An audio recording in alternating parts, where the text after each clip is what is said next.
Welcome to the most unfiltered, unbiased Bulls podcast in the land, in the world, in the Chicago Bulls nation.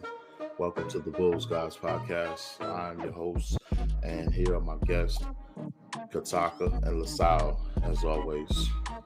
What's good, people? Great start to the season. Great start to the season, guys. Bulls start the season 1-0 and a big win in Miami. We're going to get all into the action right after this message. The Bulls Guys podcast can now be heard on YouTube. Get all your latest news, debates, rants right here on the Bulls Guys podcast.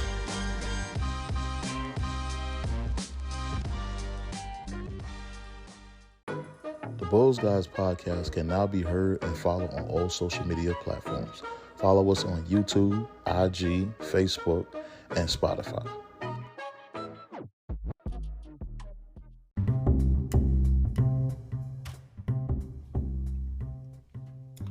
All right, back on the Bulls Guys podcast. So, guys, a big win.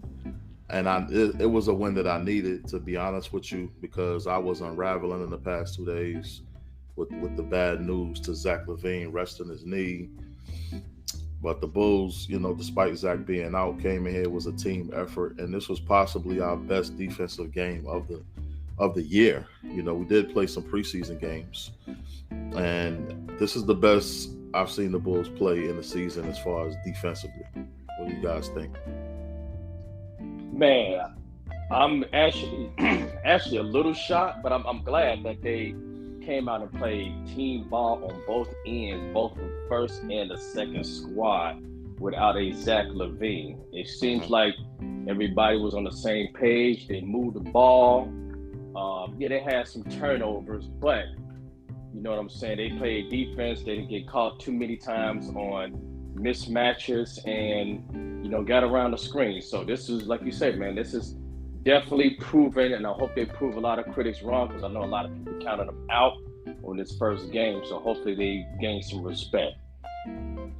Yeah, it's like as the game kept going along, they were trying to figure themselves out. But it's like once they got to that third quarter, it's like they started pulling away. DeMar got hot, and then Vooch. I even posted a post on Bullseye saying Vooch had to come through and Vooch had to do his thing. And then he just came alive in that third and fourth quarter. That big three-point shot he hit with about 5 minutes left in the fourth quarter to put the Bulls up 107-98. And then DeMar came back down and got that layup on the drive. And when the Bulls went up 10, I kind of felt like it was a formality. The game was pretty much over. Yep. Yeah, I agree. But something I noticed tonight, and I hope y'all caught too, Billy Donovan actually coached tonight. Yes, he did. He did. Made adjustments. And he showed some anger. He was taking up for his team when the Drummond got that bad called on him. He was going at the rest. I think it's the first time I've seen Billy mad. I agree. This is a great start. Without Zach Lavine, I thought Williams would step up, but Gordon Dragic, oh my God, he showed out. Yeah. And I'm with you. P. Will was actually, man, he was not in existence, man. And he was just like, okay, he ain't winning on the offensive or the defensive. If you notice, he did not finish the game on the court. You know what I mean? He had to come with guys who was actually going to bring with it. So I wonder what this is going to do for the next 5 games. Is he going to continue to start P. Will, or is he going to wait to see what the matchup is going to be, or what? But I mean, P. Will hasn't progressed. This was his chance to shine, but he didn't come with it. The X factor tonight for me was Ayo Dosunmu, man. 17 points, 2 steals, 4 assists, 6 rebounds. Pretty much did everything out there. He got those little sneak steals, when the Heat were just advancing the ball past half court, getting out and run. He had knotted the break a couple times and forced the issue, got the passes out to the 3-point shooters. He pretty much was doing everything, man. He was D'ing people up. He was passing the ball. He was hitting wide open threes. And tonight, I like the Bulls threes. Normally, I don't like the threes that the Bulls take because it's basically isolation threes. but they weren't isolation threes. They were threes that were in rhythm off the pass. So correct. I really like what I saw. Every time the Heat went to the rim, you seen 3 Bulls players meeting the Heat player at the rim. It wasn't just one player guarding the Heat player. You know, it was a total team effort tonight, and they beat this team with defense tonight. Mm-hmm. My X factor is Drummond. Andre Drummond. He came in with about 11 points or 9 points. He was pretty close. He should have a double-double, if I'm not mistaken. He came in, hit clutch free throws. You know, came in, he was manhandling the guys down in the paint. I mean, can nobody stop him getting them boards? You know what I'm saying? So he was my X factor. 48 points in the paint for the Heat, 32 for the Bulls. I felt like the Bulls scored more in the paint. And then they had the same amount of fast break points between the Heat and the Bulls, eight fast break points. 23 team assists for the Bulls, 21 for the Heat. Defensive rebounds, the Bulls had 34 to the Heat, 38. Offensive rebounds, 12 for the Bulls, 8 for the Heat. And from 3, the Bulls shot 36% from 3. The Heat shot 42%. I didn't seem like the Heat shot that good from 3 tonight. No, it didn't seem like. I know starting out they was killing, but they weren't hitting too much after the second half. They weren't. And then Jimmy Butler had the high for the Heat with 24 points, 1 block, 1 steal, 3 assists, 8 rebounds. That guy pretty much does everything. We know all about Jimmy Butler. Adebayo had an off night with 12 points, 1 block, 2 assists. He didn't seem like himself tonight. He had 9 rebounds though. Yeah, he was. He wasn't the usual dominant on both ends as well. 2 points for Kyle Lowry. That's a real bad game for him. Go ahead. I think Kyle Lowry is in decline.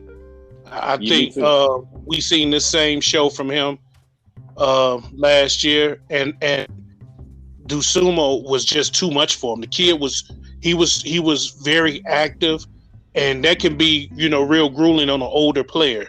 And I think he walked up before the ball was even tipped up. That's true. He was he was trying to do his usual flops, but you're right, Lasalle. Ayo was just too much for him. I mean, pushing the ball, he wasn't going to run with him, you know what I'm saying? So he just kept pushing the ball, and getting the rebounds. So, yeah, you're right. He on the decline. Bulls had 12 points off of turnovers tonight.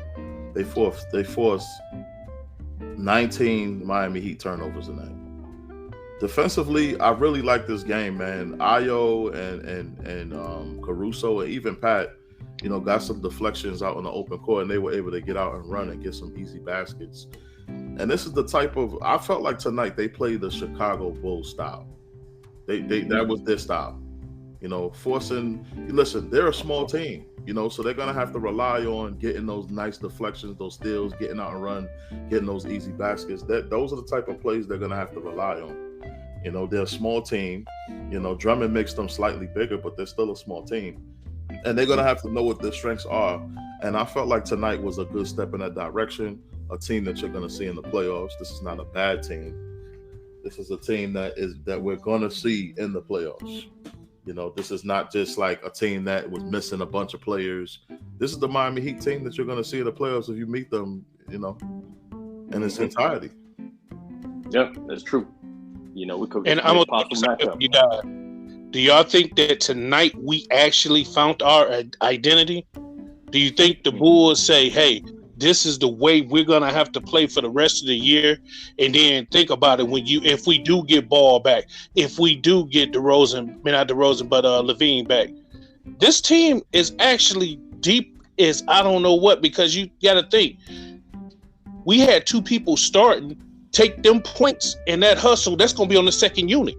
Well, they're going to get Lavine back because his thing was just routine rest. I don't think he's really injured. I think they just being precautionary with him. Lonzo Ball is up in the air. I don't know what's going on with him, But for the most part, Lonzo Ball looks like it's the only person we're going to be missing. You know what I'm saying? And listen, you seeing how Dosunmu was our second leading scorer tonight. This guy is a glue guy. He does pretty much everything. If he's able to do this consistently all season, do you miss Lonzo Ball? No, I think I package him and Pat Williams up and get him out of there. Exactly. You can get a nice power man. And you know what the crazy thing is? All year we've been hollering we need shooters, but I think we're gonna be okay. Because out of all our shooters, I think Kobe and Zach is the best shooters we have. And then also we had a Kobe Whiteside tonight. You know, right. You did hit on that earlier. Both y'all said Kobe is gonna come out and have a good season. And I'm beginning to believe everything is gonna work its way out. We didn't overwork Vooch. Think about it. People don't realize we overworked Vooch last year because he couldn't get a rest because Bradley was garbage. He was totally garbage. A good rest. And that's going to mean, think about it. When we play against guys like Embiid, you know, these big guys, the Joker, he don't have to worry about grunting 40-something minutes of time or being subbed out. When that guy goes out, you know, we got to sub him so he can catch his breath. Now it's like we could keep him in. He could dominate the second and then, you know, bring Drummond on back in. It's looking good for us. You know, I just happy after this win tonight. I'm kind of speechless. 17 rebounds for Vooch, man, and 15 points. 9 points for Andre Drummond and 5 rebounds. I felt like the combination of those two put the pressure on Adebayo and the Heat bigs to step up, and the Heat bigs just didn't have it tonight. But I felt like Vooch really was the difference in this game, and I actually posted that on Bullseye. I said Vooch got to be Vooch for us to pull this game out, because the Heat actually made a run in this game a couple times late, and then when he hit that 3, it was like he just put out the fire. It was like somebody just poured wood on the fire. It was out. They were done after that. He hit that 3 because they were on a run, and then DeMar just added salt to the wound and came down with that layup. Yeah. But I felt like Dragic forced the pace and forced the issue to the rim and forced the Heat into foul trouble. Man, listen, this team is talented, man. They're a deep team. I've been saying this, you know, and people are starting to actually see this. And look at this. We scored 116 points, and Zach didn't even play tonight. Yeah. He didn't play tonight. Against a good team. Against a real good team. That is against a playoff team. That they were number 1 in the East last year, the Miami Heat. Yeah. Exactly. The only person I'm missing is what? PJ Tucker? And what's his name didn't play either, the African kid out of Indiana. Victor. Yeah. Victor. Yeah. And on top of that, they swept us last year, so we really we picked up only 2 vets. So we pretty much got the same teams we did last year, and we just came out and balled out. All right, we're going to take a quick break. When we come back, we're going to dive into the Zach Lavine thing, which is a big issue for me, man. I was imploding as a Bulls fan, as a Bulls podcaster, and hearing that news, it really upset me in the past 2 days. We're going to dive into that right after this.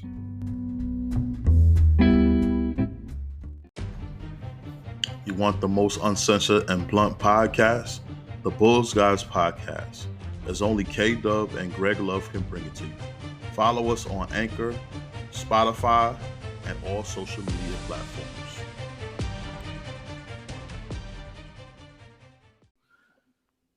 So, back on the Bulls Guys Podcast. So, guys, this news with Zach Lavine sitting out this game. Yesterday, when I found out this news, I was heated.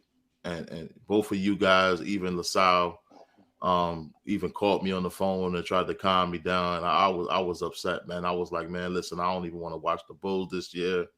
Bulls fans, I was to that level. I don't know how I got to that level, Lasalle, but I was just upset to hear that news that this guy was sitting out the season opener, and I believe he's sitting out the second game too. And I'm just in my mind, I'm like, here we go back again down the same damn road, man. I was just upset, man. So to get this win and to hear that he's just having routine rest and he's not really hurt, it makes me feel a lot better than I did yesterday. Yeah, I was a little upset too, because when I found out I got an alert, man, I was like, I can't believe this crap. Then I get on Bleacher Report, they saying, he's missing this game, potentially next game, and it could be, some back-to-backs down the season. They might be trying to do precautionary. I'm like, we just gave this dude a max contract. He really didn't play in the preseason. You know what I'm saying? So, what's the issue? We can't afford for him to take back-to-backs off we're going against a tough Eastern Conference. The Eastern Conference gotten better. So I mean, I'm pissed off too. And I even got into a couple of disagreements, a couple of guys in Bullseye, and they, it's just crazy, man. I just gotta wait and see. I even proposed a trade to trade him for Damian Lillard, man, and get the Joker in here, man. And I just went back. I went back into my moment, man. We should have got Rudy Gobert and we should have got Durant. I just really want this team to win so badly, man. I'm tired of the down times, and we've been down since Jordan left out the door. We ain't won no championship. We had some nice teams that could have went, but we never went. And I'm just at that point where I'm like, yo, every single franchise that had their dynasties back in the days returned back to glory. When is it going to be our turn to win our title after Mike? And I feel like they're making us stay in this post-Mike state on purpose. I don't know what it is, a curse or whatever, but we got to get out this post-Mike state and get a ring after him. We have to. I just want to start the season off. I just want to start the season off with no injuries, everybody clicking. You know what I'm saying? I know injuries going to happen, but I don't want to start every season worrying about, man, is this person going to be 100% every damn year? You know what I mean? I just want that type of team. Yeah. But you know what? Right. Speaking on that, KG, I'd rather this happen now than at the end of the season. Because remember, we was clicking on all cylinders until the injury bugged us. I'd rather the injury bug hit us early than when we can recover. If it's going to hit us. It happened to us late last year, too, in January when we lost Lonzo Ball. So that's what I say. It happened to us late last year, and we never did recover from it. But think about it. It happening to us now. I don't care what nobody say. This game today was the best thing. Win, lose, or draw. I'm happy we won, but we got to see what we can do without Zach. Well, remember, I told you earlier today, I say, what DeRozan is that's the team. We might not want to face that because he's an older player, but he is the alpha on this team. Mm-hmm. Yeah. I think going forward, to start a season like this is different than starting a season with a loss. It's just more positive. It gets the guys like wanting more and more and more. Man, when you get that taste of winning, man, it's like a slice of pizza. You can't just have one slice, especially if it's that good pizza. You're like, I need another slice. You know what I'm saying? So they won tonight. It was beautiful. Now, going forward, they're going to feel confident because they're like, we went into Miami. We beat a nice playoff team that was number one last year. We were number one last year. We're starting the season off fresh. We didn't have Zach, and we still went in there and beat the brakes off the Heat. They're going to have some confidence and some swagger now.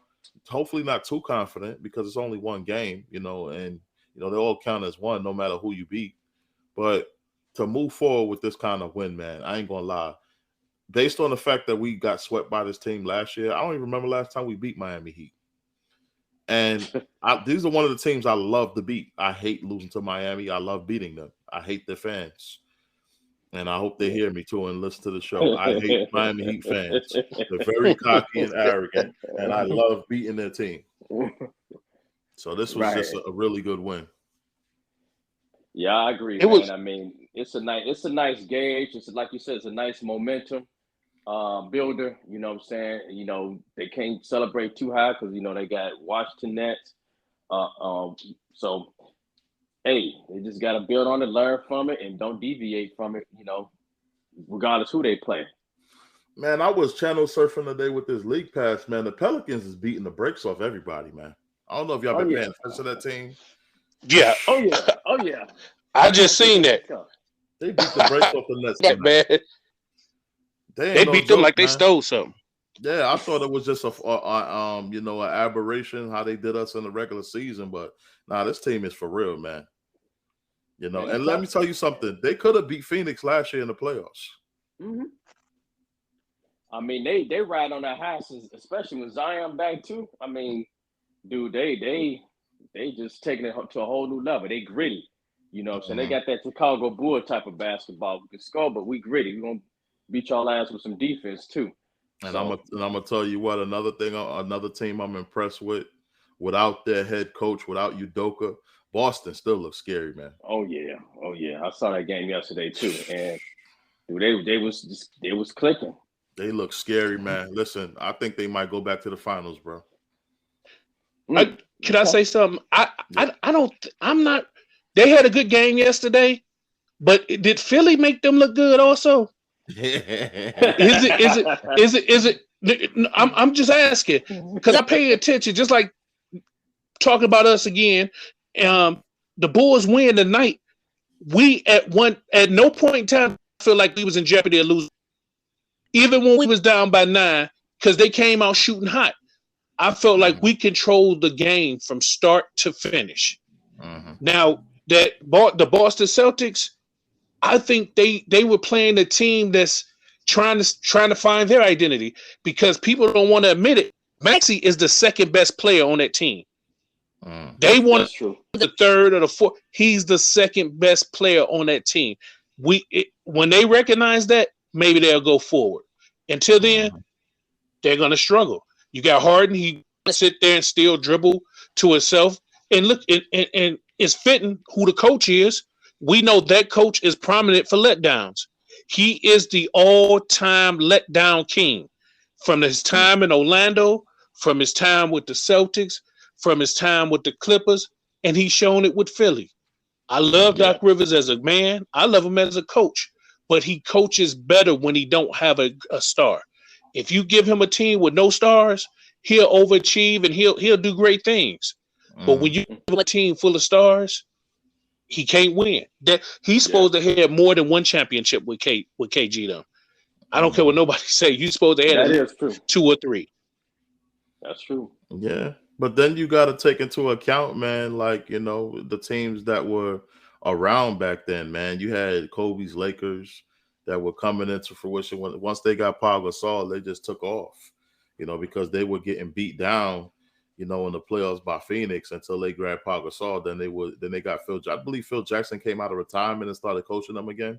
Yeah. And then the Lakers were the Lakers again. And then you had Detroit that was in their way with Chauncey Billups and those guys. So I don't think there was a team that could have went on like a three-peat or nothing like that. It was some competition they had. No, not a three-peat, but they should at least won 2 or 3 championships. Because think about it. You let LeBron James, because just like you just stated, you had the Lakers, you had Detroit, and it was them. That's all it was. It was 3 teams: Boston, Lakers, and Detroit. Okay, LeBron goes on and he goes and form that big 3. But think about it. They didn't know how to win. They was up. What was it? When they up 3 games to 1 at one time? I'm gonna tell you what. Or was it 3-2? They was up 3-2. I'm sorry. Well, Rondo had that 44 points. Oh yeah. They was up 3-2. Yeah. And then they went back to Boston. And how you gonna let this team come to Boston, beat you, and then go back home and close you out? Well, I'm gonna tell you what, man. That Boston team, the Chicago Bulls with Derrick Rose, is the same Chicago Bulls that had Carlos Boozer, Joakim Noah, and those guys. They lost Rose in the first round in that 2012 series. That was still part of Boston's run. I don't think they could have beat that Bulls team, bro, if they didn't get injured. They couldn't run up and down. We didn't have Boozer yet. Boozer still was in Utah. We got him afterwards, and that's when we took off. Boozer was there, man. That's when we had him, Richard Hamilton. That was the second year that we had the best record in the league after 2011 when Miami Heat beat us in the Eastern Conference Finals. Oh, I'm sorry. You know what I thought you were talking about? I thought you was talking about the time when when Boston won the championship. We took them to 7 games. Nah. That was Vinny Del Negro team. I'm talking about Tom Thibodeau's Eastern Conference Finals. Talking about the Thibodeau team that had the back-to-back best record in the league. Okay, you talk about what we had lost to them. Boston couldn't beat that team. Miami. Boston couldn't beat that Bulls team. That was back-to-back best record in the league. See what I'm saying? So their run was over once the Bulls got their team. They wasn't beating that Bulls team. It was going to be Miami and Chicago. And Miami lucked up because once Rose went down, they ended up playing an older Boston team in the Eastern Conference. I'm like, I never thought Boston was going to beat Miami, even when they were up 3-2.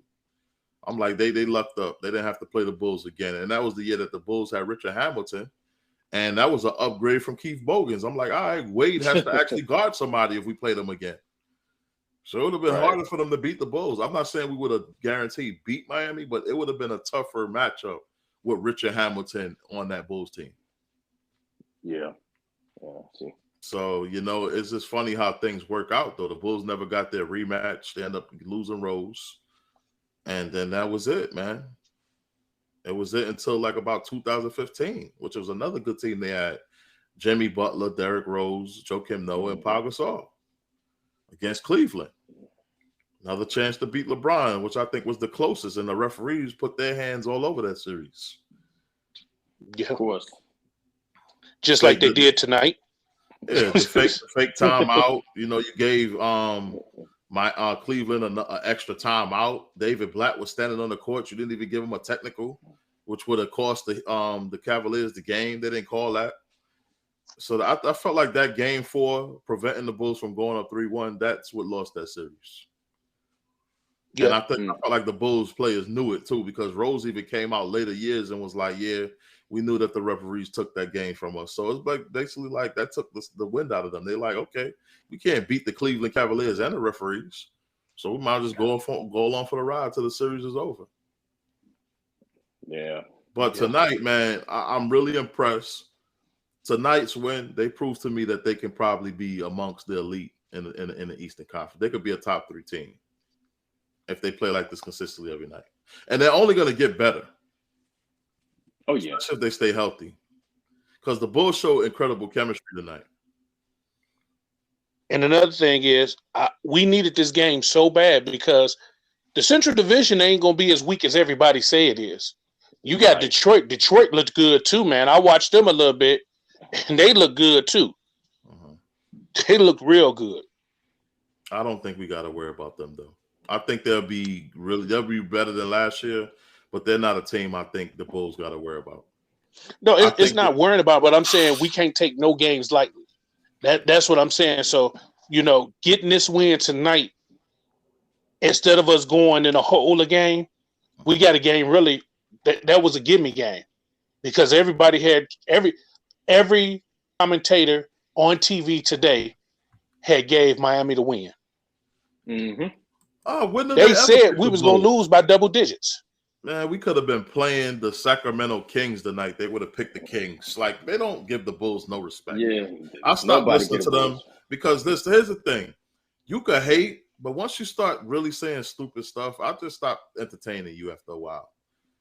Hatred is one thing and hating is one thing, but you got to still be careful. You got to tell the truth, because you're going to look like a fool. This Chicago Bulls team was the number 1 seed last year. They got every single team in the Eastern Conference from Detroit, Orlando making the playoffs before they mention our name. And I just think it's disrespectful. I don't even care anymore. I'm at it's us against the world attitude. You don't think we good? You don't think we're going to do this? Okay, we're going to show you, man.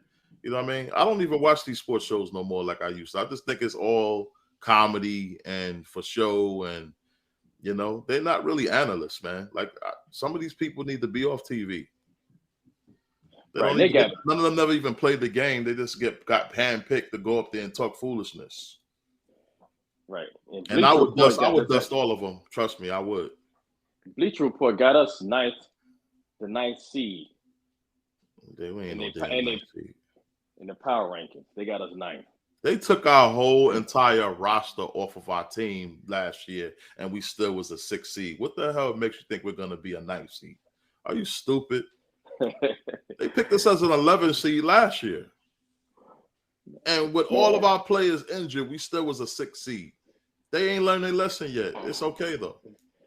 Yeah, remember, go ahead. Remember the knock on us last year was DeRozan and Lavine can't play together. DeRozan's washed up. Yeah. And he had the season he had. Oh, that was admiration. He's really he gonna show it this year. Then he come out the gates fast in a hurry. Right. And now they basing it on the fact that we don't have Lonzo still. They still want to use that excuse. Then they want to blame Patrick Williams on development or lack of development. And they don't even respect us on video games. The media basically took Fred Hoiberg and Jim Boylan out for dinner while they were Bulls head coaches because they was the only reason why the Bulls were playing like that. Those guys didn't have no real system. They had the team just running up the court, just shooting threes. They wasn't even playing no defense. They didn't have any kind of structure. But before those two coached the team, we were consistently in the playoffs every single year. These people must have forgot. We are the Chicago Bulls again because we got those two morons out of town. Like, they're not here anymore. So there's nobody to hold us back. Right. And I don't know if anybody agree with me, but we didn't make the playoffs specifically because of those two individuals that was coaching our team. And don't forget the two knuckleheads that was upstairs. Right. That Paxton. wouldn't make any moves. Yeah. I ain't never going to forget them. And it's so funny that they got fired because the fans at All-Star break fire Garpax. Oh, they finally listened and fire Garpax. Then as soon as you fire them, we on the rise. Right. They had billboards out here in Chicago. Mm-hmm. But tonight, man, listen, this is just a start. I don't want to get too hype over this. It's only one game. It's first game of the season. And we got some injuries, But it's gotten to a point for me where I'm like, man, listen, they even put out a fake bulletin of Javonte Green being injured. Did y'all hear that? No, I didn't see that.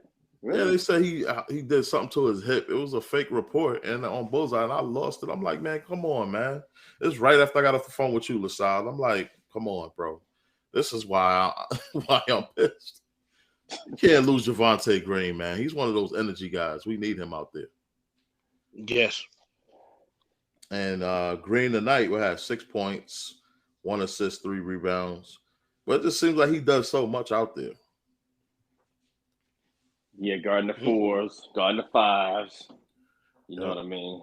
So, but I still believe if we're going to be serious contenders, I think we need another big man that's a shot blocker. I think if you add another shot blocker to this team, and you had two more veteran shooters with a vet minimum or whatever, we ready to go. We ready to go. That's all we need. Yeah, I agree with you, man. And we've been preaching this for the past ever since last year. Yep. I just don't know how long they're gonna ride this P. Will gravy train. But if he's gonna keep being, still in the locker room mentally, we're gonna have to we got to do something because, like you said, we can't go deep into this season with still having a weak link in our starting lineup and still relying on certain players. Yeah, you need all your certain parts, and exactly how the Bulls played last night. That's why the Lakers and the Sixers can't win consistently. Mm-hmm. They don't play how the Bulls played tonight. See, these teams got egos on it, like Westbrook and certain players. They don't realize that I have to sacrifice my numbers to win games. It's not about me. It's bigger than me. They don't get that part. That's why a lot of teams are failing in this new NBA. You think about last year or 2 years back, right? It was Milwaukee and Phoenix, the two most unselfish teams in the league, went to the finals. That just slapping stars on a team and thinking you just gonna beat a whole team with just 3 stars, that's over. That's over. That's not happening anymore. Golden State is a perfect example of that. They play team basketball. I don't care how many stars they got on their team. They share the ball together. They have a real system. That's where the NBA is headed back towards, which is where I like it. Can't cheat the system and just slap 3 stars together and think your job is done. You have to actually coach. You have to actually have a system. You have to actually have parts that work together to be successful. That's what it's about. Right. And I was looking at that Golden State game yesterday, and I was looking at their starting lineup. Like, outside of the 3 that they have, all these other Looney stepped this game up. That boy can ball. Mm-hmm. Poole can ball. It's like, man, dude, this is like they got a lot of talented young guys out there that bought into the system. Like you say, they got bought into the coach. You know what I mean? So if any of the big stars even go injured or, stay out of the game for rest or whatever the case may be, these young guys going to step up. They're going to bring the same intensity, and they're going to pull out a win. Mm-hmm.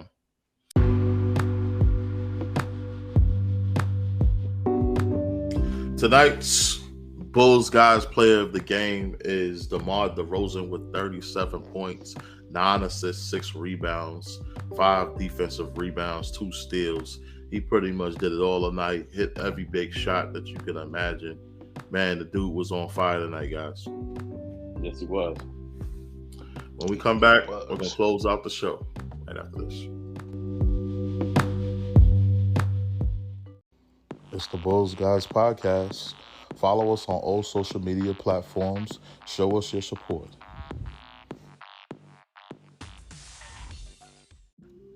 The Bulls Guys Podcast can now be heard on YouTube. Get all your latest news, debates, rants right here on the Bulls Guys Podcast.